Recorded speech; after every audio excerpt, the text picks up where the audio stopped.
അപ്പോൾ എൻ്റർ ചെയ്യുന്നത് നമ്മൾ കംപ്ലീറ്റ് ഡെവിൽ ആയിട്ടുള്ള തീമാണ്. അതിൻ്റെ താഴെ ഡെവിൽ എന്ന് വെച്ചാൽ കുറേ സ്കൾസ്, കുറേ പേര് മരിച്ചു കിടക്കുന്നത്. അതിൽ നിന്ന് 90 ഡിഗ്രി സെൽഷ്യസിലാണ് ഇത് തിളച്ചു വരുന്നത്. അപ്പോൾ നമുക്ക് ബില്ല് തന്നപ്പോഴേക്ക് ഞങ്ങൾ കാൽക്കുലേറ്റ് ചെയ്തപ്പോൾ നമ്മളെ മലയാളീസ് മൾട്ടിപ്ലൈ ഉള്ളപ്പോൾ തന്നെ നോക്കിയപ്പോൾ 49,000 റുപ്പീസ് വേർത്ത് വരുന്ന ബില്ല്. മാക്സിമം പോയ ഒരു 5,000 to 6,000 ഇന്ത്യൻ റുപ്പീസ് വരുന്ന ബാത്തിനുള്ള നമ്മൾ യൂസ് ചെയ്തിട്ടുള്ളൂ. അപ്പോഴേക്ക് കുറച്ച് ബൗൺസേഴ്സ്, അവിടുത്തെ അറിയാലോ, നമ്മുടെ മാർഷൽ ആർട്സ് ഒക്കെ പഠിച്ചിട്ടുള്ള ആൾക്കാരായിരിക്കും കൂടുതൽ. അവർ വന്ന് ഡോർ ലോക്ക് ചെയ്തു.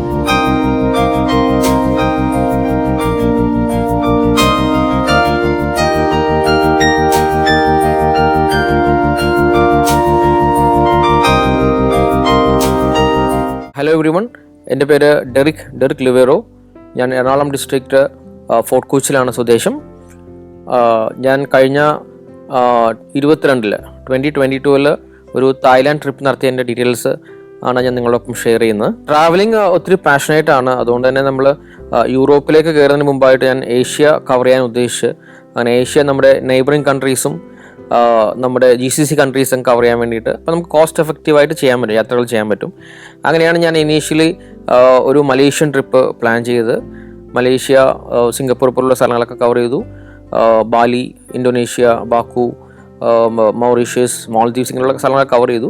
അപ്പോൾ ഞാൻ തായ്ലാൻഡിലേക്ക് പോകാമെന്ന് വെച്ചാൽ, തായ്ലാൻഡ് എല്ലാവരും കവർ ചെയ്യുന്ന മേജർ സിറ്റീസ് വെച്ചാൽ പട്ടായ, ബാങ്കോക്ക്, പട്ടായ, അല്ലെങ്കിൽ ഫുക്കറ്റ്, ക്രാബി, ഇതെല്ലാം ഞാൻ നേരത്തെ കവർ ചെയ്തതാണ്. എന്നാലും അധികം ആൾക്കാർ എക്സ്പ്ലോർ ചെയ്യാത്തൊരു സ്ഥലമാണ് ഈ ചാങ്മായ്, ചാങ്റായ്, ലാവോസ്, മ്യാൻമർ എന്ന് പറഞ്ഞ ഒരു ഗോൾഡൻ ട്രയാങ്കിൾ ആയിട്ടുള്ളൊരു ഏരിയയും കൂടിയാണ്. അപ്പോൾ ഞാൻ ട്രാവലിന് ഉദ്ദേശിച്ചത് 2022 ജൂണിലാണ് ഞാൻ ട്രാവൽ ഉദ്ദേശിച്ചത്. ഫെസ്റ്റീവ് സീസണെല്ലാം കഴിഞ്ഞിട്ട് വലിയ റഷ് ഇല്ലാത്തൊരു സമയം. അതുകൂടാതെ കൊറോണ കഴിഞ്ഞിട്ട് നമ്മളവിടെ ഓപ്പണായി വരുന്നുണ്ടായിരുന്നുള്ളൂ. അപ്പോൾ ആ സമയത്ത് നമുക്ക് ഫെയർസൊക്കെ വളരെ എക്കണോമിക്കലായിട്ട് കിട്ടി. അപ്പോൾ എൻ്റെ ഒരു സുഹൃത്തുണ്ടായിരുന്നു, എൻ്റെ ഫ്രണ്ടും ഉണ്ടായിരുന്നു, മിസ്റ്റർ അജയ് ചാക്കോ. ഞങ്ങൾ ഒന്നിച്ചാണ് ട്രാവൽ ചെയ്തത്. അപ്പോൾ ഞങ്ങൾ തായ്ലാൻഡിലേക്ക് യാത്ര പുറപ്പെട്ടു. അങ്ങനെ ഞങ്ങൾ കൊച്ചിൻ എയർപോർട്ടിൽ നിന്ന് നമ്മൾ എയർ ഏഷ്യൻ ഫ്ലൈറ്റ് എടുത്തത്. അതും നമുക്കൊരു കോസ്റ്റ് എഫക്റ്റീവ് ആയിട്ടുള്ള റേറ്റ്സിൽ കിട്ടിയതുകൊണ്ട് നമ്മൾ എയർ ഏഷ്യ എടുത്തു. തായ്ലാൻഡ് ബാങ്കോക്ക് എയർപോർട്ടിൽ വളരെ ബ്യൂട്ടിഫുൾ ആയിട്ടുള്ള ഒരു എയർപോർട്ടാണ്. നമ്മളവിടെ 2 ഡേയ്സാണ് ഞങ്ങളവിടെ സ്റ്റേ ബാങ്കോക്കിൽ ഞങ്ങൾ പ്ലാൻ ചെയ്തിരിക്കുന്നത്. അപ്പോൾ അവിടെ ആസ് യൂഷ്വൽ നമുക്ക് ചെയ്യാനും പറ്റുന്ന പോലെ നമ്മളൊരു 3 സ്റ്റാർ ഹോട്ടൽ എടുത്തു. അതിനുശേഷം ഞങ്ങൾ വാക്കിംഗ് സ്ട്രീറ്റ്, എല്ലാവരും പോകുന്നൊരു വാക്കിംഗ് സ്ട്രീറ്റ് എല്ലാ ഏഷ്യൻ കൺട്രീസിലുള്ളതാണ്. Walking street, then Buddha temple visit, gem factory visit, ഇതൊക്കെ റെഗുലറായിട്ട് നമ്മൾ ബാങ്കോക്കിൽ പോകുമ്പോൾ ഉണ്ടാകുന്ന ഒരു റെഗുലറായിട്ടുള്ള പാക്കേജാണ്. ഞങ്ങൾ അവിടെ നിന്ന് ആ ഒരു പാക്കേജ് എടുത്തിട്ടാണ് അവിടെ ട്രാവൽ ചെയ്തത്. അതിനുശേഷമാണ് 2 ഡേയ്സ് കഴിഞ്ഞിട്ടാണ് ഞങ്ങൾ ചാങ്മായ്, ചാങ്റായിലേക്കുള്ള ട്രാവൽ. അത് നമ്മൾ ഡൊമസ്റ്റിക് ഫ്ലൈറ്റ് എടുക്കണം അവിടെ നിന്ന്. അപ്പോൾ 2 ഡേയ്സ് ഞങ്ങൾ ബാങ്കോക്കിൽ സ്പെൻഡ് ചെയ്തതിന് ശേഷം നമ്മൾ ഡൊമസ്റ്റിക് ഫ്ലൈറ്റ് എടുത്ത് ചാങ്മായിലേക്ക് ഫ്ലൈ ചെയ്തു. അപ്പം നമുക്കൊരു 45 minutes to 1 hour ആണ് നമുക്ക് ആ ഒരു ഫ്ലൈയിങ് ടൈം ഉള്ളത്. നമ്മളവിടെ ചാങ്മായിൽ ഇറങ്ങിയപ്പോൾ നമ്മൾ ഒരു ടൂറിസ്റ്റ് ഗൈഡിനെ നമുക്ക് ഹയർ ചെയ്യണം. കാരണം അതൊരു ഒത്തിരി ഹിസ്റ്റോറിക്കൽ പ്ലേസസ് ഉള്ള സ്ഥലമാണ്, ഒത്തിരി ട്രാവലുണ്ട്. നമുക്ക് പട്ടായ അല്ലെങ്കിൽ മറ്റുള്ള ഫുക്കറ്റ് പോലെ അടുത്തടുത്തുള്ള ടൂറിസ്റ്റ് പ്ലേസുകളല്ല. നമുക്ക് ഒത്തിരി ബൈ റോഡ് ട്രാവൽ ചെയ്യേണ്ട കുറേ സ്ഥലങ്ങളുണ്ട്. അപ്പോൾ ഒരു ടൂറിസ്റ്റ് ഗൈഡ്, ഒരു ഇംഗ്ലീഷ് സ്പീക്കിംഗ് ടൂറിസ്റ്റ് ഗൈഡിൻ്റെയും കൂടി സഹായം നമുക്ക് ആവശ്യമായിട്ട് വന്നു. അപ്പോൾ നമ്മളൊരു ഡ്രൈവർ കം ഒരു tourist guide, English speaking tourist guide നമ്മൾ ഹയർ ചെയ്തു. യാം എന്നാണ് അവരുടെ പേര്. വളരെ ഭംഗിയായിട്ട് ഞങ്ങൾക്ക് സ്ഥലങ്ങളെല്ലാം കവർ ചെയ്യാൻ വേണ്ടി അവർ ഞങ്ങളെ ഹെൽപ്പ് ചെയ്തു. അപ്പോൾ നമ്മൾ നൈറ്റ് ലൈഫാണ് കൂടുതൽ ഇങ്ങനെയുള്ള ഏഷ്യൻ കൺട്രീസിൽ കൂടുതൽ എക്സ്പ്ലോർ ചെയ്യാനുള്ളത്. നമുക്ക് നൈറ്റ് ലൈഫാണ്, വിച്ച് മീൻസ് അവിടുത്തെ സ്ട്രീറ്റ് ഫുഡും ദെൻ അവിടുത്തെ ലൈവ് മ്യൂസിക്കും അവിടുത്തെ പബ്സൊക്കെയാണ് നമുക്ക് കൂടുതൽ എക്സ്പ്ലോർ ചെയ്യാനുള്ളത്. ബട്ട് നോട്ട് ലൈക്ക് ബാങ്കോക്കിൽ വൈബ് കുറച്ചും കൂടി ഹയർ സൈഡാണ്. ഇവിടെ എന്ന് വെച്ചാൽ നമുക്ക് അത്ര ഇല്ലെങ്കിൽ കൂടി കുറച്ചും കൂടി ഒരു ഓൾഡ് ഏജ്ഡ് ആയിട്ട് ആൾക്കാരാണ് കൂടുതൽ അവിടെ ടൈം സ്പെൻഡ് ചെയ്യാൻ വരുന്നത്. അവിടെ നമുക്ക് അവർ വന്നിട്ട് വോക്കൽ, ടൂറിസ്റ്റിൽ വന്നിട്ട് വോക്കൽ പാട്ട് പാടുക അല്ലെങ്കിൽ ഇൻസ്ട്രുമെൻറ്റ്സ് വായിക്കുക, അങ്ങനെയുള്ളൊരു വൈബൊക്കെയാണ് ഇവിടെ വരുന്നത്. അപ്പോൾ അതും നമ്മൾ അവിടെ എൻജോയ് ചെയ്തു. സ്ട്രീറ്റ് ഫുഡാണ് മെയിനായിട്ട് പറയാനുള്ളത്. അവിടെ നമ്മൾ സ്ട്രീറ്റ് ഫുഡ് നമ്മൾ വളരെ എൻജോയ് ചെയ്തു. നമുക്കപ്പോൾ 2 ഡേയ്സാണ് ഞങ്ങളവിടെ ചാങ്മായിൽ നമ്മൾ സ്റ്റേ ചെയ്തത്. അതിനുശേഷം അവിടെ മേജർ ഡെസ്റ്റിനേഷൻസ് ഒക്കെ ഞങ്ങൾ ജസ്റ്റ് കവർ. അവിടെ ടെമ്പിൾ വിസിറ്റാണ് കൂടുതൽ വരുന്നത്. ടെമ്പിൾസൊക്കെ വിസിറ്റ് ചെയ്തു. ദെൻ പിന്നെ ഇമ്പോർട്ടൻ്റ് ആയിട്ടുള്ള ഞങ്ങളുടെ റൈഡ് വരുന്നത് ചാങ്മായ് ടു ചാങ്റായ് ഡ്രൈവാണ്. ഞങ്ങൾ ഡ്രൈവ് സ്റ്റാർട്ട് ചെയ്തു. ഞങ്ങൾ ചാങ്മായ് ടു ചാങ്റായ് ഞങ്ങൾ ഡ്രൈവ് തുടങ്ങി. നമ്മൾ എക്സാമ്പിൾ പറയുകയാണെങ്കിൽ ഇവിടുന്ന് നമ്മൾ കൊച്ചിയിൽ നിന്ന് മൂന്നാർ പോവുക എന്ന് പറയുന്ന പോലെ ഒരു 4 hours ജേണി ഇതാണ് നമുക്ക് വരുന്നത്. ഫുൾ ഹിൽ സ്റ്റേഷനാണ്. നമ്മൾ ക്ലൈമറ്റൊക്കെ മാറി മാറി തുടങ്ങി, ക്ലൈമറ്റ് കണ്ടീഷൻസ് തണുപ്പ് വന്നു തുടങ്ങി. അപ്പോൾ നമുക്ക് ഇൻഫർമേഷൻ കിട്ടിയത് അവിടെ 10 to 13 ഡിഗ്രി സെൽഷ്യസ് ആണ് തണുപ്പെന്നാണ് നമുക്ക് ഇൻഫർമേഷൻ കിട്ടിയത്. അപ്പോൾ ഇതെല്ലാം ത്രൂ ഔട്ട് നമ്മുടെ യാം നമുക്ക് പറഞ്ഞുകൊണ്ടിരിക്കുന്നുണ്ട്. നമുക്ക് അവിടെ പോകുമ്പോൾ തണുപ്പായിരിക്കും, അപ്പോൾ അതിനുള്ള ഡ്രസ് മെറ്റീരിയൽസ് നമ്മൾ ക്യാരി ചെയ്യണം. അപ്പോൾ ഓൺ ദി വേ ഞങ്ങൾ പെട്ടെന്ന് നമ്മുടെ യാം ഒരു സൈഡാക്കിയിട്ട് പറഞ്ഞു, നമ്മൾ കാണുന്ന റൈറ്റ് സൈഡിൽ കാണുന്നതാണ് ഇവിടുത്തെ വില്ലേജ് മാർക്കറ്റ്, അതിനോട് ചേർന്ന് തന്നെ കാണുന്ന ഫ്ലവർ ഗാർഡൻസ്. അപ്പോൾ ഇറങ്ങിയപ്പോൾ സോ ബ്യൂട്ടിഫുൾ, വളരെ ഭംഗിയായിട്ടുള്ള ഒരു ഗാർഡൻ സെറ്റിങ്സും കൂടാതെ വില്ലേജ് മാർക്കറ്റ് എന്ന് വെച്ചാൽ അവിടുത്തെ ട്രഡീഷണൽ ആയിട്ടുള്ള പാരമ്പര്യമായിട്ടുള്ള പഴയ ആളുകൾ അവരുടെ പഴയ രീതിയിലുള്ള ഐറ്റംസ് ഒക്കെ ഡിസ്പ്ലേ ചെയ്യുക, അവിടെ സെയിൽ ചെയ്യുക. അതിൽ പല ടൈപ്പ് വൈൻസ് ഉണ്ട്, പല ഇൻഗ്രീഡിയൻസ് ആയിട്ടുള്ള വൈൻസ് ഉണ്ട്, നല്ല ഫ്ലവേഴ്സ് ഉണ്ട്, നല്ല നാച്ചുറൽ ആയിട്ടുള്ള ഫ്രൂട്ട്സും വെജിറ്റബിൾസും എല്ലാം നമുക്ക് എക്സ്പീരിയൻസ് ചെയ്യാൻ പറ്റുന്ന ഒരു ഏരിയ ആണ് ഈ വില്ലേജ് മാർക്കറ്റ് എന്ന് പറയുന്നത്. ഞങ്ങളിപ്പോൾ അവിടെ പോയി എക്സ്പീരിയൻസ് ചെയ്യാൻ ഞാൻ ചെയ്തത് അവിടെ പൊട്ടാറ്റോ വെച്ച് ഉണ്ടാക്കിയ ഒരു തരം വൈനാണ് ഞങ്ങൾ ടേസ്റ്റ് ചെയ്ത്. നമുക്കൊരു ടേസ്റ്റ് ചെയ്യാൻ വേണ്ടി സാമ്പിളായിട്ട് തരുമവർ, നമുക്ക് താല്പര്യമുണ്ടെങ്കിൽ നമുക്ക് വാങ്ങിക്കാം അത്. അപ്പോൾ അതാണ് ആ വില്ലേജ് മാർക്കറ്റ്. ഞങ്ങൾക്ക് നല്ലൊരു എക്സ്പീരിയൻസ്. ഞങ്ങൾ കുറച്ച് ഫ്രൂട്ട്സ് ഒക്കെ വാങ്ങിച്ച് കളക്ട് ചെയ്ത് വെച്ചു. കാരണം ഇനി നമുക്ക് ചാങ്മായി പോയി കഴിഞ്ഞാൽ, ചാങ്രായിൽ എത്തിക്കഴിഞ്ഞാൽ നമുക്ക് എന്തൊക്കെ കിട്ടും നമുക്ക് അറിയാൻ പാടില്ല. അപ്പോൾ കുറച്ച് ഫ്രൂട്ട്സ് എല്ലാം ഞങ്ങൾ കളക്ട് ചെയ്ത് വെച്ചായിരുന്നു. അപ്പോൾ അടുത്ത ഞങ്ങളെ കൊണ്ടുപോയത് ഒരു ഫുഡ് കോർട്ട് ഏരിയ ആണ്. ഒരു ഫുഡ് കോർട്ട്, ഫാസ്റ്റ് ഫുഡ് കിട്ടുന്ന ഒരു ഫുഡ് കോർട്ട് ഏരിയ. അതിനോട് ചേർന്ന് തന്നെ നമുക്ക് കാണാൻ പറ്റുന്ന വളരെ വളരെ വണ്ടറായിട്ടുള്ളൊരു സംഭവമാണ് ഹോട്ട് സ്പ്രിങ്സ്. പണ്ട് അവിടെ വോൾക്കാനോ ഒക്കെ ബ്ലാസ്റ്റ് ആയിരുന്ന സ്ഥലം എന്നാണ് പറയപ്പെടുന്നത്. അപ്പോൾ നമുക്ക് കാണുന്നതെന്ന് വെച്ചാൽ വലിയ വലിയ മൗണ്ടൻസും മിസ്റ്റൊക്കെ ഇങ്ങനെ ഇറങ്ങി വന്നുകൊണ്ടിരിക്കുക, നമുക്കത് കാണാൻ പറ്റും. വിജനമായിട്ടുള്ള നല്ല ബ്യൂട്ടിഫുൾ റോഡ്സ് കിടക്കുന്നു. അപ്പോൾ അതിനോട് ചേർന്ന് നല്ല നല്ല വെൽസ് അവർ അറേഞ്ച് ചെയ്തിട്ടുണ്ട്. ഈ കോസ്മെറ്റിക്കൽ ചേഞ്ചസ് ഒക്കെ വരുത്തിയിട്ട് പണ്ട് ഈ വോൾക്കാനോ ബ്ലാസ്റ്റ് ആയി എന്ന് പറയപ്പെടുന്ന സ്ഥലങ്ങളിലുള്ള നമ്മുടെ ഈ ഹോട്ട് സ്പ്രിങ്സ് എല്ലാം വളരെ ഭംഗിയായിട്ട് അവർ നല്ലൊരു കിണർ പോലെ ഉണ്ടാക്കിയെടുത്ത് അതിൽ നിന്ന് 90 ഡിഗ്രി സെൽഷ്യസിലാണ് ഇത് തിളച്ചു വരുന്നത്. അപ്പോൾ അതിൻ്റെ ഒരു ആവിയെല്ലാം ഇങ്ങനെ പറക്കുന്നു, നല്ല ഭംഗിയാണ്. നമ്മൾ ആർട്ടിഫിഷ്യലായിട്ട് ചെയ്ത പോലെ ഫീൽ ചെയ്യും, ബട്ട് അത് നാച്ചുറലായിട്ട് ഉണ്ടായിരുന്നതാണത്. അവർ വളരെ ഭംഗിയായിട്ട് മെയിൻറ്റെയിൻ ചെയ്ത് വെച്ചിട്ടുണ്ട്. അപ്പോൾ നമ്മുടെ ഓവർ എക്സൈറ്റ്മെൻറ്റ്, മെയിനായിട്ട് നമ്മൾ മലയാളിക്ക് ഉണ്ടാകുന്ന ഒരു ഓവർ എക്സൈറ്റ്മെൻറ്റും ഉണ്ട്. ഞാൻ ആ ഹോട്ട് സ്പ്രിങ്ങിൽ വരുന്ന വെള്ളത്തിൽ അവർ ബോർഡ് വെച്ചിട്ടുണ്ട് ടച്ച് ചെയ്യാൻ പാടില്ല എന്നുള്ളത്. ബട്ട് ജസ്റ്റ് പോയി ഒന്ന് ടച്ച് ചെയ്തു, കൈ നല്ല രീതിയിൽ പൊള്ളി. പിന്നെ അവിടുന്ന് ഐസ് പാക്കൊക്കെ വാങ്ങിച്ച് വെക്കേണ്ടി വന്നു. അപ്പോൾ ട്രാവലേഴ്സ് അവിടെ പോകുമ്പോൾ പ്രത്യേകം ശ്രദ്ധിക്കുക, ഒരിക്കലും ടച്ച് ചെയ്യാതിരിക്കുക ഈ വെള്ളത്തിൽ. അത്രയൊക്കെ തിളച്ചു വരുന്ന വെള്ളമാണത്. അവിടെ നിന്ന് ഇനിയും നമുക്കൊരു 2.5 hours നമുക്ക് ഡ്രൈവ് ഉണ്ട്. അപ്പോൾ തണുപ്പ് കൂടിക്കൊണ്ടിരിക്കുകയാണ്. ക്ലൈമറ്റ് നമ്മൾ ഓട്ടോമാറ്റിക് ക്ലൈമറ്റ് കൺട്രോളാണ് വണ്ടി യൂസ് ചെയ്തെങ്കിൽ കൂടി നമ്മൾ പുറത്ത് നോക്കിക്കഴിഞ്ഞാൽ ഫുൾ മിസ്റ്റ് വന്നു. അങ്ങനെ പോകുന്ന സമയത്ത് അടുത്താണ് നമുക്ക് നിർത്തിയത്, നമുക്ക് സ്റ്റോപ്പ് ചെയ്ത് വൈറ്റ് ടെമ്പിൾ എന്ന് വെച്ചാൽ അതൊരു ഹെവൻലി ഫീലാണ് അത് ചെല്ലുന്നത്. ഫുള്ളി വൈറ്റ് ആയിട്ടുള്ള ഒരു ആർട്ടിസ്റ്റിക് ആയിട്ട് സ്കിൽ ചെയ്തിരിക്കുന്ന, എന്നാൽ നമ്മൾ നമ്മുടെ ബാങ്കോക്കിൽ കാണുന്ന പോലത്തെ ടെമ്പിൾസ് അല്ല ഇത്. ഇത് നമ്മൾ വളരെ വളരെ മനോഹരമായിട്ട് ഡിസൈൻ ചെയ്ത് ഒരു ആർട്ടിസ്റ്റിക് സ്കില്ലുകൊണ്ട് ചെയ്തിരിക്കുന്ന അതിന് പറയാൻ തന്നെ ഒരു ഹെവൻലി ടെമ്പിൾ എന്നൊക്കെയാണ് പറയുന്നത്. അപ്പോൾ എൻ്റർ ചെയ്യുന്നത് നമ്മൾ കംപ്ലീറ്റ് ഡെവിൾ ആയിട്ടുള്ള തീമാണ്. അതിൻ്റെ താഴെ ഡെവിൾ എന്ന് വെച്ചാൽ കുറേ സ്കൾസ്, കുറേ പേര് മരിച്ചു കിടക്കുന്നത്, അങ്ങനെയുള്ള ഒരു ഡെവിൾ തീമിൽ നിന്നാണ് നമ്മൾ ഹെവനിലേക്ക്, അതായത് നമ്മൾ നരകത്തിൽ കൂടി കയറിയിട്ട് സ്വർഗത്തിലേക്ക് കയറുന്നു എന്നാണ് അവിടെ അറിയപ്പെടുന്നത്. അപ്പോൾ അതാണ് ഒരു ടേം അവിടെ യൂസ് ചെയ്യുന്നത്. നമ്മുടെ ഗൈഡ് പറഞ്ഞ അങ്ങനെയാണ്. അപ്പോൾ നമ്മൾ നടക്കുന്ന റൈറ്റും ലെഫ്റ്റും എല്ലായിടത്തും നമുക്ക് കളർ കോമ്പിനേഷൻസും ബ്ലാക്ക് തീമും, വിച്ച് മീൻസ് ഡെവിൾസ് പ്ലേസ് എന്ന് പറയുന്ന പോലെ ഫുൾ ഡാർക്ക്നെസ് ആണ്. അവിടെ നിന്ന് കയറി ചെല്ലുന്നത് നമ്മുടെ ഈ വൈറ്റ് ടെമ്പിളിലേക്കാണ്. വൈറ്റ് ടെമ്പിളിനകത്ത് നമുക്ക് അധികം വീഡിയോ സ്റ്റില്ലും നമുക്ക് ചിത്രീകരിക്കാൻ പറ്റില്ല, റെസ്ട്രിക്റ്റഡ് ഏരിയ ആണ്. അപ്പോൾ നമ്മൾ ആ വൈറ്റ് ടെമ്പിൾ വിസിറ്റ് കഴിഞ്ഞ് ഇറങ്ങിയപ്പോൾ എനിക്ക് ചെറിയൊരു കല്ലിൽ മുട്ടിയിട്ട് എൻ്റെ ആങ്കിൾ, എൻ്റെ റൈറ്റ് സൈഡ് ആങ്കിൾ, കാലിൻ്റെ അവിടെ ഒരു ചെറിയ ഇഞ്ചുറി ഉണ്ടായി. അപ്പോൾ ഇമ്മീഡിയറ്റ്ലി നമുക്ക് അവിടെ എന്ത് മെഡിസിൻ നമ്മൾ ക്യാരി ചെയ്യുന്നില്ല. നമ്മൾ ട്രാവൽ ചെയ്യുമ്പോൾ ഉണ്ടാകുന്ന ട്രാവൽ മെഡിസിൻസ് നമ്മുടെ കയ്യിൽ ഉണ്ടെങ്കിൽ കൂടി ഈ വൂണ്ട് പെട്ടെന്ന് നമുക്ക് ഇഞ്ചുറി പ്രതീക്ഷിക്കുന്നില്ലല്ലോ.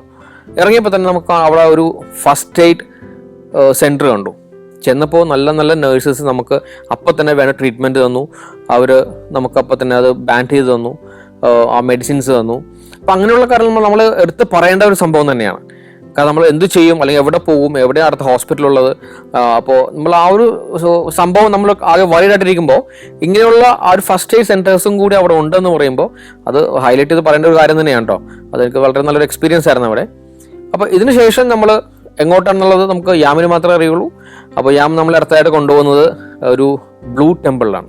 ബ്ലൂ ടെമ്പിൾ എക്സ്പീരിയൻസ് എല്ലാ full made with blue colour. എവിടെ നോക്കിയാലും ബ്ലൂ ഷെയ്ഡ്സ് ആണ്. ടെമ്പിളിൻ്റെ അകത്ത് പുറത്ത് എല്ലാ കോർണേഴ്സിലും എവ്രിവർ. അത് പണ്ട് അവിടെ ഉണ്ടായിരുന്ന, പണ്ട് ജീവിച്ചിരുന്ന ഒരു ആർട്ടിസ്റ്റ് ആ ഒരു ടോട്ടൽ ഏരിയ അവർക്ക് ഗിഫ്റ്റ് ചെയ്താണ്. അങ്ങനെ ആർട്ടിസ്റ്റിക് സ്കില്ല് ഉണ്ടാക്കിയിട്ട് ഗിഫ്റ്റ് ചെയ്തു. അങ്ങനെ ബ്ലൂയിഷ് തീമിലാണ് ആ എൻറ്റയർ ടെമ്പിൾ ബിൽഡപ്പ് ചെയ്തിരിക്കുന്നത്. അത് വളരെ മനോഹരം. അപ്പം നമ്മൾ ഓരോരോ കാഴ്ചകൾ കണ്ടു വരുവാണ്. വളരെ ഫാസ്റ്റ് ലൈഫ് ചെയ്യുന്ന ഒരു സ്പിരിച്വൽ ലൈഫിലേക്ക് വരുന്നൊരു ഫീലാണ് നമുക്കുണ്ടായിരുന്നത്. അപ്പോൾ നമ്മൾ ബ്ലൂ ടെമ്പിളും ഇതുപോലെ നമുക്ക് സാൻഡൽസോ ഷൂസോ ഒന്നും യൂസ് ചെയ്യാൻ പാടില്ല. അപ്പോൾ ഇഞ്ചുറി ഉള്ളതുകൊണ്ട് ഞാൻ അല്പം മുടന്തിയാണ് നടക്കുന്നത്. നമുക്ക് അത്ര ഫാസ്റ്റായിട്ട് കവർ ചെയ്യാനും പറ്റില്ല. അപ്പോൾ നമ്മുടെ ഗൈഡും ഓരോരോ കാര്യങ്ങളൊക്കെ പറഞ്ഞു തന്നു. പ്രെയർ റൂമിലേക്ക്, അവരുടെ പ്രെയർ റൂം ഭയങ്കര പിൻ ഡ്രോപ്പ് സൈലൻ്റ് ആയിട്ടുള്ള ഒരു ഏരിയയാണ്. അപ്പോൾ ആ ഏരിയയിൽ നമുക്ക് പോയിട്ട് ഒരു 10-15 മിനിറ്റ്സോ ഹാഫ് ആൻ അവർ ഇരുന്ന് പ്രേ ചെയ്താൽ സമയം പോകുന്നത് പോലും അറിയില്ല. വളരെ ഫീലിംഗ് എന്ന് വെച്ചാൽ പറഞ്ഞറിയിക്കാൻ പറ്റാത്തൊരു ഫീലാണ്. അതും തായ്ലാൻഡിലാണെന്ന് കൂടി നമ്മൾ മറന്നുപോയി. അത്രയ്ക്ക് ബ്യൂട്ടിഫുൾ ആൻഡ് പീസ്ഫുൾ ആയിട്ടൊരു അറ്റ്മോസ്ഫിയർ ആയിരുന്നു നമുക്ക് ഈ ബ്ലൂ ടെമ്പിളിൽ നമുക്ക് എക്സ്പീരിയൻസ് ചെയ്യാൻ പറ്റിയത്. Saudi Arabia, United Arab Emirates, Kuwait. സഞ്ചാരം വോള്യം നമ്പർ 20. ഫുൾ HD-യിലുള്ള അപൂർവ ദൃശ്യയാത്രാ വിവരണ ശേഖരം ഉടൻ സ്വന്തമാക്കാൻ സഞ്ചാരം എന്ന് SMS ചെയ്യൂ.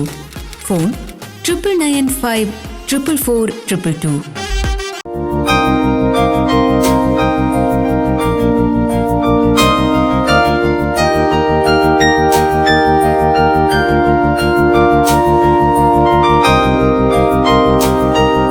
നമ്മൾ അവിടുന്ന് അതും എക്സ്പീരിയൻസ് ചെയ്തു, വളരെ ഹാപ്പിയായി. അപ്പം ഞങ്ങൾ ഒത്തിരി നടക്കണം. ഇത് ഏക്കേഴ്സ് ആൻഡ് ഹെക്ടേഴ്സ് ഓഫ് ലാൻഡിലാണ് ഇവർ ഇതെല്ലാം ബിൽഡ് ചെയ്ത് വെച്ചിരിക്കുന്നത്. അപ്പോൾ ഇതൊക്കെ നടന്ന് നമ്മൾ എക്സ്പീരിയൻസ് ചെയ്ത് കഴിയുമ്പോൾ നമ്മൾ ആകെ ടയർഡായി. നമുക്ക് നേരെ നമ്മുടെ റൂമിലേക്ക് പോകാം. അപ്പോൾ നമ്മുടെ യാമിൻ്റെ ഒരു ഫാമിലി ഫ്രണ്ട്സൊക്കെ അവിടെ ഉണ്ട്. അപ്പോൾ യാം അവരോടൊപ്പം സ്റ്റേ ചെയ്യാൻ പോകും. ഞങ്ങളുടെ ഹോട്ടൽ, ഞങ്ങൾക്കൊരു 5 സ്റ്റാർ ഡീലക്സ് ഹോട്ടലാണ് പ്രൊവൈഡ് ചെയ്തത്. കാരണം കൊറോണ കഴിഞ്ഞിട്ട് ഓപ്പണായി വരുന്നേ ഉണ്ടായിരുന്നുള്ളൂ. അപ്പോൾ നമുക്ക് ആ ഒരു 3 സ്റ്റാർ ഡീലക്സിൻ്റെ റേറ്റിൽ, അല്ലെങ്കിൽ 3 സ്റ്റാർ ഹോട്ടലിൻ്റെ റേറ്റിൽ നമുക്ക് ഈ ഒരു പ്രീമിയം വില്ല പ്രോപ്പർട്ടി നമുക്ക് കിട്ടി. നമുക്ക് അടുത്ത ദിവസം രാവിലെ നമുക്ക് ഗോൾഡൻ ട്രയാങ്കിൾ വിസിറ്റ് ചെയ്യണം. അതൊരു മസ്റ്റ് വിസിറ്റ് ആണ്. ഇവിടെ വരെ വന്നിട്ട് നമുക്ക് അവിടെ പോകാതിരിക്കാൻ പറ്റില്ല. നമ്മളപ്പോൾ അന്ന് രാത്രി ടയേർഡ് ആയതുകൊണ്ട് ഞങ്ങൾ നേരത്തെ കിടന്ന് ഉറങ്ങി. നല്ലൊരു ഫുഡ് മസാജൊക്കെ ചെയ്തിട്ട് നമ്മൾ നേരത്തെ തന്നെ കിടന്ന് ഉറങ്ങി. നെക്സ്റ്റ് ഡേ മോർണിംഗ് ഞങ്ങൾ ബ്രേക്ക്ഫാസ്റ്റ് കഴിഞ്ഞു. ലോബിയിലെത്തുമ്പോൾ നമ്മുടെ യാം അവിടെ റെഡിയാണ്. അപ്പോൾ ആൾ നമ്മളെ നമ്മുടെ സിവിക്കിൽ കയറ്റി നമ്മൾ ഗോൾഡൻ ട്രയാങ്കിലേക്ക് ട്രാവൽ ചെയ്തുകൊണ്ടിരിക്കുകയാണ്. അവിടെ എത്തിയപ്പോൾ കാണുന്നത് വളരെ കാം ആൻഡ് ക്വൈറ്റ് ആയിട്ടുള്ള ഒരു ഏരിയ. വളരെ കുറച്ച് ടൂറിസ്റ്റുകൾ മാത്രം വന്ന് നിൽക്കുന്നു. എങ്ങനെയാണ് നമ്മൾ നോക്കുമ്പോൾ അവർ പറയുന്നത് നമ്മൾ 3 കൺട്രിയാണ് കവർ ചെയ്യുന്നത്. അത് നമ്മൾ നിൽക്കുന്നത് തായ്ലൻഡാണ്. ഓപ്പോസിറ്റ് കാണുന്നത് മ്യാൻമർ ആണ്. ഓൺ ദ റൈറ്റ് സൈഡ് കാണുന്നത് മ്യാൻമർ ആൻഡ് ലാവോസ്. അപ്പോൾ അവരെ നമ്മൾ അടുത്ത് പോയിട്ട് പറയുന്നത് വെച്ചാൽ ആ കാണുന്ന tall building that building belongs to ചൈനയാണ് ആ ബിൽഡിംഗ് അവിടെ വെച്ചിരിക്കുന്നത്. ബട്ട് അത് ബിൽഡിംഗ് നിൽക്കുന്നത് മ്യാൻമറിലാണ്. ദെൻ അത് ഏറ്റവും വലിയ വേൾഡിൽ തന്നെ one of the biggest casinos പ്രവർത്തിക്കുന്നത് അതിൻ്റെ ഉള്ളിലാണ്. അപ്പം ഇങ്ങനെയൊക്കെ പറഞ്ഞപ്പോഴേക്കും നമ്മൾ തന്നെ വളരെ ഇൻട്രസ്റ്റിംഗ് ആയിട്ട് ഇരിക്കുവാണ്. അപ്പോൾ പറഞ്ഞു ഇപ്പോൾ റെയിനി സീസൺ ആയതുകൊണ്ട് തന്നെ അവിടെ ഒരു ഫ്രണ്ട്ഷിപ്പ് ബ്രിഡ്ജ് ഉണ്ട്. ലാവോസിലേക്ക് ബൈ റോഡ് കയറാം. നമ്മുടെ ഇമിഗ്രേഷൻ ഡിപ്പാർട്ട്മെന്റിൽ നമ്മുടെ പാസ്പോർട്ട് കാണിച്ചു കഴിഞ്ഞാൽ അവർ സ്റ്റാമ്പ് ചെയ്തിട്ട് നമുക്ക് ലാവോസിലേക്ക് ബൈ റോഡ് ഫ്രണ്ട്ഷിപ്പ് ബ്രിഡ്ജ് ഉണ്ട്, നമുക്ക് അതിലേക്ക് പോകാമെന്ന് പറഞ്ഞു. അപ്പോൾ ഞാൻ ആരൊക്കെയോ ഫോൺ ചെയ്തിട്ട് വന്ന് പറഞ്ഞു ഇപ്പോൾ കുറച്ച് ഫ്ലഡഡ് ആണ് ആ ബ്രിഡ്ജ്, നമുക്ക് ലാവോസിലേക്ക് ക്രോസ് ചെയ്യാൻ പറ്റത്തില്ല, ഇപ്പോൾ പെർമിറ്റഡ് അല്ല, ക്ലോസ്ഡ് ആണ് ബ്രിഡ്ജ്. നമുക്ക് ഗോൾഡൻ ട്രയാങ്കിൾ നമുക്ക് വാട്ടർ വേസ് വിച്ച് മീൻ നമുക്ക് സ്പീഡ് ബോട്ടിൽ നമുക്ക് ഈ ഗോൾഡൻ ട്രയാങ്കിൾ കവർ ചെയ്യാമെന്ന് പറഞ്ഞു. അപ്പോൾ വേറെ നമുക്ക് ഓപ്ഷൻസ് ഇല്ല. ഞങ്ങൾ സ്പീഡ് ബോട്ട് ഹയർ ചെയ്തു. അതൊരു 1 hour ബോട്ടിംഗ് ആണ്. അതിലെല്ലാം അവർ നമുക്ക് എക്സ്പ്ലെയിൻ ചെയ്ത് തരും. നമുക്ക് കാണുന്നത് ഇതാണ് ലാവോസ്, ഇതാണ് മ്യാൻമർ, ഇതാണ് തായ്ലൻഡ്. അത് വളരെ ബ്യൂട്ടിഫുൾ ആയിട്ടുള്ള ഒരു യാത്രയാണ് ആ ഒരു ബോട്ട് യാത്ര, സ്പീഡ് ബോട്ട് യാത്ര എന്ന് പറഞ്ഞാൽ വളരെ വളരെ ബ്യൂട്ടിഫുൾ ആണ്. വലിയ തിരക്കൊന്നുമില്ല. പക്ഷേ ഓൾ ഓഫ് എ സഡൻ നമുക്ക് വലിയൊരു വെള്ളം കുറച്ച് പൊങ്ങുന്ന പോലെ ഫീൽ ചെയ്തു. അപ്പോൾ ബോട്ടിങ് അവസാനിപ്പിച്ച് നമ്മൾ തിരിച്ച് ഒരു ലഞ്ച് ടൈം ആയപ്പോൾ തിരിച്ചെത്തി. അപ്പോൾ നമ്മൾ ഗോൾഡൻ ട്രയാങ്കിളിൻ്റെ ആ ഒരു എക്സ്പീരിയൻസ് ഒക്കെ ഞങ്ങൾ നല്ല രീതിയിൽ എൻജോയ് ചെയ്ത് ലഞ്ചെല്ലാം നമ്മൾ അവിടെ തന്നെ കഴിച്ചു. നമ്മൾ തിരിച്ച് നമ്മുടെ റിസോർട്ടിലേക്ക് അല്ലെങ്കിൽ ഹോട്ടലിലേക്ക് വരുവാണ്. അപ്പോൾ ഞങ്ങൾ ആ ആഫ്റ്റർനൂൺ സമയത്ത് ജസ്റ്റ് ഒന്ന് നടക്കാൻ ഇറങ്ങിയപ്പോൾ അവിടെ നമുക്ക് കാണാൻ സാധിച്ചത് ഒരു bike garage, super bike garage. അപ്പോൾ നമ്മൾ ആ ഗാരേജ് നോക്കിയപ്പോൾ ഹാർലി ഡേവിഡ്സൺ ബൈക്സ് മാത്രമേ ഉള്ളൂ അതിൻ്റെ ഉള്ളിൽ. അപ്പോൾ ഞങ്ങൾ അവിടുത്തെ ഓണറെ മീറ്റ് ചെയ്തു. പുള്ളി വർഷങ്ങളായിട്ട് അവിടെ ഗരാജ് നടത്തുന്ന ആളാണ്. വളരെ ഇൻട്രസ്റ്റിംഗ് ആയിട്ട് തോന്നുന്നത് വെച്ചാൽ ഒരു ഹെറിറ്റേജ് ടൈപ്പ് ബൈക്സ് ഉണ്ട്. അതായത് ഒത്തിരി വർഷം പഴക്കമുള്ള ബൈക്കുകൾ വരെ പുള്ളി അവിടെ റീസ്റ്റോർ ചെയ്ത് ഭംഗിയാക്കി വെച്ചിരിക്കുന്നു. ഇപ്പോൾ പുള്ളി പറയാണ് പല നാഷണാലിറ്റീസും ബൈക്ക് ഓടിച്ച് വന്നിട്ട് അവിടെ വെച്ച് മരണപ്പെട്ട് കഴിഞ്ഞാൽ ഇവിടെയാണ് ആൾക്കാർ പാർക്ക് ചെയ്തിട്ട് പോകുന്നത്. അപ്പോൾ കാലിഫോർണിയ എന്നൊക്കെ വന്ന ബൈക്സ്, പഴയ ബൈക്സ് 55 ബൈക്സ് എല്ലാം വളരെ ഭംഗിയായിട്ട് മെയിൻറ്റെയിൻ ചെയ്ത് വെച്ചിരിക്കുന്നുണ്ടോ. അപ്പോൾ ഞങ്ങൾക്ക് വളരെ ഇൻട്രസ്റ്റിംഗ്, വളരെ കൗതുകം തോന്നിയൊരു കാഴ്ചയായിരുന്നു അത്. അപ്പോൾ ഞങ്ങൾ യൂഷ്വലി നമ്മൾ ഇത്ര നല്ലൊരു ടൂറ് ഞങ്ങൾ 10 days ആയിരുന്നു. അപ്പോൾ നമ്മൾ ഓൾമോസ്റ്റ് ബാങ്കോക്കിൽ 2 days, പിന്നെ ട്രാവലിംഗ് ഒരു സിംഗിൾ ഡേ പോയി. 10 days ആണ് ഞങ്ങൾ ടോട്ടൽ ഞങ്ങളുടെ ട്രാവലിംഗ് ടൈം ഉള്ളത്. രണ്ടുപേർക്കും വർക്ക്സും ബിസിനസ്സും എല്ലാം ഉള്ളതുകൊണ്ട് നമുക്കധികം ടൈം നമുക്കതിൽ സ്പെൻഡ് ചെയ്യാൻ ഉണ്ടായില്ല. ബട്ട് ഈ ഫുള്ളി പാക്ഡ് ആണ്. ഈ 10 days എന്ന് വെച്ചാൽ ഒരു സെക്കൻഡ് പോലും നമുക്ക് വേസ്റ്റ് ചെയ്യാനില്ല. അത്രയ്ക്ക് ഞങ്ങൾ ടോട്ടലി പാക്ഡ് ആയിരുന്നു. ഞങ്ങൾ ആ രാത്രി ഞങ്ങൾ 4 days ആണ് ഇവിടെ സ്റ്റേ ചെയ്യാൻ ഉദ്ദേശിച്ചത്. ബട്ട് നമ്മൾ ആ 3rd day നൈറ്റിൽ നമുക്ക് വളരെ ഒരു ബാഡ് എക്സ്പീരിയൻസ് ഉണ്ടായി. ഞങ്ങളൊരു പബ്ബിലേക്ക് പോകുമ്പോൾ ഒരു 12-12:30 ഒക്കെ ആയിട്ടുണ്ടാവും. അപ്പോൾ ബാങ്കോക്കിലെ പോലെ ഓൾ ടുഗദർ ആയിട്ടുള്ള ഒരു പബ്സ് അല്ല അവിടെ ഉള്ളത്. നമുക്കൊരു പബ്ബ് ഉണ്ട് അടുത്തൊരു ലൊക്കേഷൻ എന്ന് വെച്ചാൽ ചിലപ്പോൾ 10-15-20 കിലോമീറ്റർ ഒക്കെ ട്രാവൽ ചെയ്യണം. അപ്പോൾ നമ്മൾ യാം നൈറ്റ് ആയതുകൊണ്ട് അവരുടെ വീട്ടിൽ പോയി ഞങ്ങൾ അവിടുത്തെ ടുക് നമ്മുടെ ഓട്ടോറിക്ഷയൊക്കെ വളരെ രസമാണ്. നല്ല എക്സോസ് സിസ്റ്റമൊക്കെ കയറ്റി നല്ല മ്യൂസിക് സിസ്റ്റമൊക്കെ കുറേ ലൈറ്റൊക്കെ ചെയ്ത് വളരെ ബ്യൂട്ടിഫുൾ ആണ്. അപ്പോൾ നമ്മൾ ടുക് ഹയർ ചെയ്തിട്ട് നമ്മൾ അടുത്തൊരു പബ്ബിലേക്ക് പോവാണ്. അപ്പോൾ അതിൽ പുള്ളി പല കാര്യങ്ങളും നമ്മൾ പറയുന്നുണ്ട്. നമുക്ക് ഇന്ന സ്ഥലം വിസിറ്റ് ചെയ്യാനുണ്ട്, നല്ല പബ്ബുണ്ട്, അങ്ങനെ കുറേ കാര്യങ്ങൾ പുള്ളി നമ്മൾ എക്സ്പ്ലെയിൻ ചെയ്ത് തരുന്നെങ്കിൽ കൂടി പുള്ളി നമ്മളൊരു പബ്ബിൽ കൊണ്ടുപോയപ്പോഴേക്കും ഒരു 12:30 ഒക്കെ ആയി. അപ്പോൾ നമ്മൾ ഈ പബ്ബിലേക്ക് എൻ്റർ ചെയ്തു. അത്യാവശ്യമെല്ലാം വളരെ ബ്യൂട്ടിഫുൾ ആയിട്ടുള്ള അറേഞ്ച്മെൻറ്റ്സും എല്ലാം ഉണ്ടായിരുന്നു. അവരും ഈ ആഫ്റ്റർ കൊറോണ കഴിഞ്ഞ് റീഓപ്പൺ ആയിട്ട് ക്രൗഡൊക്കെ വന്ന് തുടങ്ങിയിട്ടുള്ളൂ. അപ്പോൾ നമ്മൾ പബ്ബിൽ കയറിയപ്പോൾ ഒരു മാനേജർ വന്ന് പറഞ്ഞു ഇവിടെ വളരെ ക്രൗഡഡ് ആണ്, നമുക്കൊരു വേറൊരു സ്പേസ് ഉണ്ട്, അവിടെ ഒരു മിനി തിയേറ്റർ ഉണ്ട്, കുറച്ചും കൂടി ഒരു പ്രൈവറ്റ് സ്പേസ് കിട്ടുന്ന ഒരു സ്ഥലമാണ്. അപ്പോൾ ഞങ്ങൾ ശരി അതും നമുക്കൊന്ന് എക്സ്പീരിയൻസ് ചെയ്യാതെ ഞങ്ങൾ അവിടെ പോയപ്പോൾ ഒരു വലിയൊരു ഹാളിൽ തിയേറ്റർ സിസ്റ്റം, സറൗണ്ട് സിസ്റ്റം ഒക്കെ വെച്ച് നല്ല മ്യൂസിക്, നല്ലൊരു പോസിറ്റീവ് വൈബ് കണ്ടു. അപ്പോൾ നമുക്ക് വളരെ അട്രാക്റ്റഡ് ആയി ഞങ്ങൾ. അപ്പോൾ അവിടെ ഞങ്ങളൊരു ഡ്രിങ്കൊക്കെ ഫിക്സ് ചെയ്തു. ബ്യൂട്ടിഫുൾ ഗേൾസ് വന്ന് നമ്മൾ സെർവ് ചെയ്ത് തരുന്നു. അപ്പോൾ അവർക്ക് ആ ഒരു കൾച്ചറൊക്കെ വളരെ അട്രാക്റ്റീവാണ്, വളരെ ബ്യൂട്ടിഫുൾ ആണ്.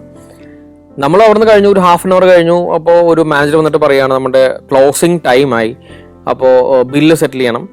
അപ്പോൾ അവർ പറഞ്ഞ ക്ലോസിങ് ടൈം ഇങ്ങനെയൊക്കെ പറയുന്നത്. അപ്പോൾ നമുക്ക് ബില്ല് തന്നപ്പോഴേക്ക് ഞങ്ങൾ കാൽക്കുലേറ്റ് ചെയ്തപ്പോൾ നമ്മളെല്ലാം മലയാളീസ് മൾട്ടിപ്ലൈ ഉള്ളൂ. അപ്പോൾ തന്നെ മൾട്ടിപ്ലൈ നോക്കിയപ്പോൾ 49,000 rupees വർത്ത് വരുന്ന ബില്ല്. നമ്മൾ ആകെ യൂസ് ചെയ്തിരിക്കുന്നത് സൂപ്സും കുറച്ച് ഡ്രിങ്കും ഒരു ഡക്ക് റോസ്റ്റൊക്കെ കഴിച്ചിട്ടുള്ളൂ. മാക്സിമം പോയ ഒരു 5,000 to 6,000 Indian rupees വരുന്ന ബാത്തിനുള്ള നമ്മൾ യൂസ് ചെയ്തിട്ടുള്ളൂ. അപ്പോൾ നമ്മൾ തർക്കമായി, അവിടെ നമ്മൾ മാനേജറുടെ തർക്കമായി നമുക്ക് ഇത്രയും പേ ചെയ്യാൻ പറ്റില്ല. അപ്പോൾ അവർ സമ്മതിക്കുന്നില്ല. അപ്പോൾ അവിടത്തേക്ക് ഒരു ട്രിക്സ് എല്ലാവരും ശ്രദ്ധിക്കേണ്ടത്, നമ്മൾ ഈ കോൺടാക്ട്ലെസ് വൈഫൈ കാർഡ്സ് യൂസ് ചെയ്ത് നമ്മളെല്ലാവരും ഇന്റർനാഷണൽ ട്രാവൽ ചെയ്യുമ്പോൾ ഒരിക്കലും കോൺടാക്ട്ലെസ് വൈഫൈ നമ്മൾ യൂസ് ചെയ്യരുത്. അത് നമ്മൾ നമ്മൾ ഡിസേബിൾ വെച്ചിട്ട് പോകണം. കാരണം അവരുടെ കയ്യിൽ ഒരു ഡിവൈസ് ഉണ്ട്, നമ്മുടെ ഈ സ്വൈപ്പിംഗ് മെഷീൻ പോലെ. അവർ നമ്മുടെ പോക്കറ്റിൻ്റെ അടുത്തുകൂടി ഇങ്ങനെ സ്വൈപ്പ് ചെയ്ത് അങ്ങോട്ട് പോകും, നമ്മുടെ അക്കൗണ്ടിൽ നിന്ന് ഫണ്ട് ഡെബിറ്റ് ആവും. അപ്പോൾ എപ്പോഴും ശ്രദ്ധിക്കേണ്ട ഒരു കാര്യമാണ്. എൻ്റെ ഒത്തിരി ഫ്രണ്ട്സിന് അതിന് സംഭവിച്ചിട്ടുണ്ട് പല കൺട്രീസിൽ പോയപ്പോൾ. അപ്പോൾ അവർ പറഞ്ഞു കാശില്ലെങ്കിൽ വേണ്ട, കറൻസി ഇല്ലെങ്കിൽ വേണ്ട, കാർഡ് തരാൻ പറഞ്ഞു. പിന്നെ ഷൗട്ടായി. അപ്പോൾ കുറച്ച് ബൗൺസേഴ്സ്, അവിടുത്തെ അറിയാലോ നമ്മുടെ മാർഷൽ ആർട്സ് ഒക്കെ പഠിച്ചിട്ടുള്ള ആൾക്കാരായിരിക്കും കൂടുതൽ. അവർ വന്ന് ഡോർ ലോക്ക് ചെയ്തു. അതൊരു ലൈഫ് ത്രെറ്റനിങ് പോലെ ആയിപ്പോൾ ഞങ്ങൾക്ക്. ലൈഫ് ത്രെറ്റനിങ് ഞങ്ങൾ ശരിക്കും പേടിച്ചു പോയി. കാരണം നമുക്കൊന്നും ചെയ്യാനില്ല അവിടെ. നമുക്കവിടെ കോപ്സിനെ വിളിക്കാനുള്ള പ്രൊവിഷൻ ഇല്ല. നമ്മളെ കൊണ്ടുവന്ന ടുക് പുറത്ത് വെയിറ്റ് ചെയ്യുന്നുണ്ട്. അപ്പോൾ നമുക്ക് വേറെ ഒന്നും ചെയ്യാൻ പ്രൊവിഷൻ ഇല്ല. അവിടുന്ന് നമ്മൾ രക്ഷപ്പെട്ട് പുറത്തേക്ക് പോകാന്നുള്ള മാത്രമേ നമുക്ക് ചെയ്യാനുള്ളൂ. അപ്പോൾ നമ്മുടെ കയ്യിലുണ്ടായിരുന്ന ഏകദേശം ഒരു 25,000 rupees കറൻസി ഞങ്ങൾ ഡോളേഴ്സും ബാത്തും എല്ലാം കൂടി കൊടുത്തിട്ട് അവിടെ ഞങ്ങൾ എസ്കേപ്പ് ആയിട്ട് പുറത്തിറങ്ങിയപ്പോഴാണ് മനസ്സിലായത് നമ്മളെ കൊണ്ടുവന്ന ആ ടുക്കാരനാണ് നമ്മൾ ട്രാപ്പിലാക്കിയിട്ട് പോയെന്നുള്ളതാണ്. അവൻ്റെ പൊടി പോലും ഇല്ല അവിടെ. നമ്മളിപ്പോൾ ഒരു ലൈഫ് ത്രെറ്റനിങ് ആയിട്ട് ഒരു ഇൻസിഡൻറ്റ് ലൈഫിൽ തന്നെ ഫസ്റ്റ് ടൈമാണ് നമ്മൾ എക്സ്പീരിയൻസ് ചെയ്യുന്നത്. നമ്മുടെ നാട്ടിലെ പോലെയുള്ള വേറൊരു കൺട്രിയിൽ പോയിട്ട് നമുക്ക് അവരൊപ്പം ഫൈറ്റ് ചെയ്ത് പിടിച്ചിരിക്കാൻ നമുക്ക് പറ്റത്തില്ല. ഫസ്റ്റ് ഓഫ് ഓൾ കമ്മ്യൂണിക്കേഷൻ ഭയങ്കര പ്രോബ്ലമാണ് അവിടെ, ഭയങ്കര മിസ്റ്റേക്കാണ്. അപ്പോൾ അവർക്ക് പറയുന്നത്, നമ്മൾ പറയുന്ന മിക്സഡ് ലാംഗ്വേജോ ഇംഗ്ലീഷോ മലയാളം അവർക്കും അറിയില്ല, അവർ പറയുന്ന ലാംഗ്വേജ് നമുക്ക് മനസ്സിലാവുന്നില്ല. അപ്പോൾ അങ്ങനെ ഒരു പ്രശ്നം വന്നപ്പോൾ നമ്മൾ അവിടെ നിന്ന് ഇറങ്ങി നടന്നു, കിലോമീറ്ററോളം നടന്നു, കഷ്ടപ്പെട്ടു. നമ്മൾ നമ്മുടെ ഹോട്ടൽ റൂമിൽ വന്നു. അപ്പോൾ തന്നെ നമ്മൾ നമ്മുടെ വാട്സപ്പ് അയച്ചു. നമ്മുടെ ടൂർ ഗൈഡ് അല്ല, നമ്മുടെ ടൂർ ഓപ്പറേറ്ററിനെ ഞങ്ങൾ ഈ ഒരു നെഗറ്റീവ് ഇൻസിഡൻറ്റ് ഞങ്ങൾ അയച്ചു. അപ്പോൾ പുള്ളി അതിനെക്കുറിച്ച് അന്വേഷിക്കാമെന്ന് പറഞ്ഞു. ബട്ട് നമുക്കവിടെ ട്രിപ്പ് ഞങ്ങൾക്ക് ഇമ്മീഡിയറ്റ്ലി ക്യാൻസൽ ചെയ്യാൻ പറഞ്ഞു. ഞങ്ങൾക്ക് ക്യാൻസൽ ചെയ്തു, ഫ്ലൈറ്റ് ക്യാൻസൽ ചെയ്തു. ഇമ്മീഡിയറ്റ്ലി വേറെ ഡൊമസ്റ്റിക് ഫ്ലൈറ്റ് എടുത്ത് ഞങ്ങൾ ബാങ്കോക്കിൽ വരിക ചെയ്തത്. പിന്നീട് നമ്മൾ ചെയ്ത് ബാങ്കോക്കിൽ വന്നു. അഡീഷണൽ എക്സ്പെൻസ് മീറ്റ് ചെയ്യണം, ഞങ്ങൾ ഹോട്ടലിൽ വേറെ എടുത്തു. അപ്പോൾ ഇനി നമുക്കൊരു 1.5 ദിവസം ഉണ്ട്. അപ്പോൾ ഞങ്ങൾ ബാങ്കോക്കിൽ ബേസിക് ആയിട്ടുള്ള കുറച്ച് ഷോപ്പിംഗ് എല്ലാം നടത്തിയിട്ട്, ഫിക്സഡ് ഡിപ്പാർച്ചർ ടൈം ആണല്ലോ, അപ്പോൾ നമ്മൾ ആ ഒരു ചെറിയൊരു ഷോപ്പിംഗ് എല്ലാം നടത്തി തിരിച്ച് നമുക്ക് നാട്ടിലേക്ക് വരികയാണുണ്ടായത്. ഞാൻ ഒരു 30+ ഏഷ്യൻ കൺട്രീസ് കവർ ചെയ്തിട്ടുണ്ട്, GCC കൺട്രീസ് ഇൻക്ലൂഡിങ്. ഇനി കുറച്ച് നെയ്ബറിങ് കൺട്രീസാണ് കവർ ചെയ്യാനുള്ളത്. ബട്ട് ഇത്ര ഒരു ബാഡ് എക്സ്പീരിയൻസ് എൻ്റെ ലൈഫിൽ, ഇത്രയും ട്രാവലിംഗ് എൻ്റെ ലൈഫിൽ, ഞാൻ കൂടുതലും സോളോ ട്രാവലിംഗ് ആണ് ചെയ്യുന്നത്. ഇതേവരെ ഇങ്ങനൊരു ബാഡ് എക്സ്പീരിയൻസ് ഉണ്ടായിട്ടില്ല. കൺട്രിയെ കുറിച്ച് പറയുകയാണെങ്കിൽ വളരെ ബ്യൂട്ടിഫുൾ ആയിട്ടുള്ള കൺട്രിയാണ്. കസ്റ്റം മറ്റുള്ള കാര്യങ്ങളെല്ലാം പറയാൻ വളരെ ബ്യൂട്ടിഫുൾ ആയിട്ടുള്ള ഒരു കൺട്രിയാണ്. ബട്ട് ഇമ്മീഡിയറ്റ്ലി ആഫ്റ്റർ കൊറോണ ആയതുകൊണ്ടോ എന്ന് അറിയില്ല, മേ ബി ദാറ്റ് ഇങ്ങനെയൊരു ലൈഫ് ത്രെറ്റനിങ് എക്സ്പീരിയൻസ് ഉണ്ട്. അപ്പോൾ എൻ്റെ ഒരു വാല്യുബിൾ അഡ്വൈസ് എന്ന് വെച്ച് കഴിഞ്ഞാൽ, ട്രാവൽ ചെയ്യുന്ന ആൾക്കാർക്ക് കൂടുതൽ ട്രാവൽ ചെയ്യാൻ ശ്രദ്ധിക്കേണ്ട കാര്യം എന്ന് വെച്ചാൽ, നമ്മൾ വാല്യുബിൾസ് അധികം ക്യാരി ചെയ്യാതിരിക്കുക. ഈ wifi contactless cards, credit card ആയാലും ഡെബിറ്റ് കാർഡ് ആയാലും, നമ്മൾ ബ്ലോക്ക് ചെയ്ത് വെച്ചിട്ട് പോവുക. സ്വൈപ്പിംഗ് ആൻഡ് പിന്നാണ് നമ്മൾ യൂസ് ചെയ്യുകയാണെങ്കിൽ വളരെ സേഫ് ആയിട്ടുള്ളതാണ്. അതെല്ലാം നമുക്കറിയില്ല, നമ്മൾ നാട്ടിൽ വരുമ്പോഴേക്ക് നമുക്ക് മെസ്സേജ് കിട്ടുന്നത്. പ്ലസ് കറൻസീസ് ക്യാരി ചെയ്യുകയാണെങ്കിൽ നമുക്ക് ആവശ്യമുള്ള, നമ്മൾ പോകുന്ന ഡെസ്റ്റിനേഷനിൽ ആവശ്യമുള്ള കറൻസീസ് മാത്രം ക്യാരി ചെയ്യുക. അധികം കറൻസീസ് നമ്മൾ ക്യാരി ചെയ്ത് പോകുന്ന യാതൊരു ആവശ്യമില്ല. ഷോപ്പിംഗ് ആയാലും നമുക്ക് കാർഡ്സ് എല്ലാം യൂസ് ചെയ്യാം. അപ്പോൾ ഇതാണ് എൻ്റെ ഒരു എക്സ്പീരിയൻസ് ഷെയറിങ്. അപ്പോൾ നിങ്ങൾ ഇത്ര നേരം എന്നെ കേട്ടിരുന്ന എല്ലാവർക്കും നന്ദി, നമസ്കാരം.